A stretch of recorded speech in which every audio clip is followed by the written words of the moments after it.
Hey guys, Bryan here from Liquid Concepts. So today we're going to talk a little bit about rolling versus double dipping. So you've probably seen a couple of my other videos where we have either rolled a gun stock or we've double dipped a gun stock, but maybe you're on the fence on why you need to or what the best technique is on different stocks. So I had a couple of different stocks here that I wanted to show you guys on what I'm looking at whenever I am determining whether I need to either double dip the stock or I can comfortably possibly roll the stock. So we've got a couple of different guns here that we can take a look at. Now, of course, this one is a fully assembled gun and this is just the chassis, just a gun stock itself. So yes, they are different guns. You've got, of course, a rifle here and then you've got the shotgun right there. Now, a couple of things to look at.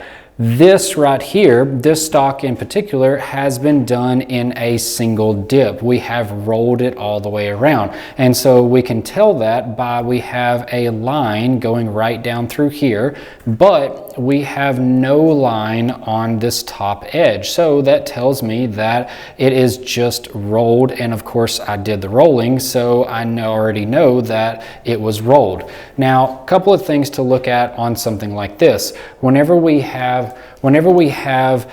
the stock like that, it does have a lot of shape like this, but it does not have a lot of shape on one side. And so it's pretty much flat for the most part all the way through here, which makes it possible to roll the stock a lot easier. And so whenever we're looking at a stock like this right here, we can of course put the line on the bottom so that way it's not seen right through here and it's able to look a lot better whenever the customer gets the gun. So on a case like this, I would feel pretty comfortable with rolling this type of stock because I know that it has that flat area right across here, and that's what I'm mainly looking for.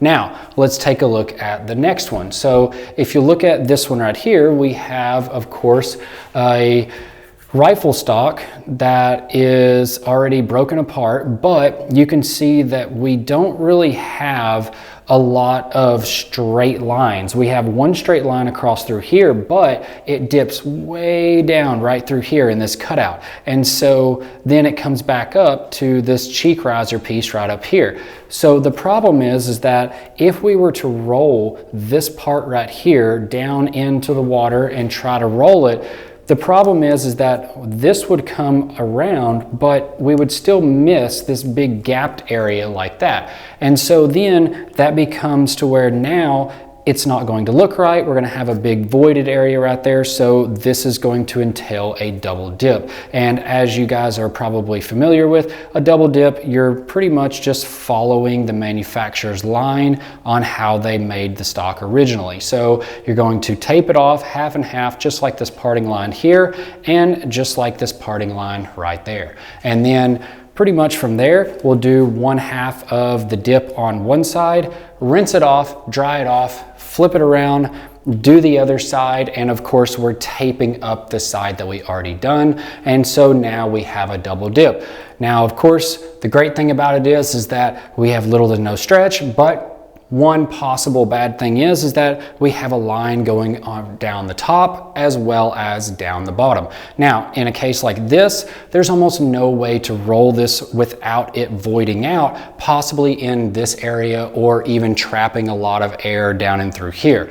And so usually whenever I have a part like this, whether it's a front stock or a rear stock or a rifle stock or even just any part in general, a lot of that is what I'm looking for whenever I'm trying to determine whether I feel like I can roll the stock or whether I know that, okay, that has too much of an arch or it's not flat enough, so I'm going to go ahead and take the stock, tape it up, and then of course do a double dip with it. And of course, if you're kind of on the fence about it, usually what I try to tell people is that if you're on the fence, you don't really know, just go ahead and play it safe, do a double dip, so that way you've got little to no stretch, as well as you know that you can put that line exactly where it needs to be, so that way it looks a lot more professional and you don't come out with any stretch on it. So those are a couple of the different reasons why you might look at doing a roll versus doing an actual double dip. So hopefully this video has really helped you guys out. If you have any questions or comments, definitely leave them below. We'd love to hear from you,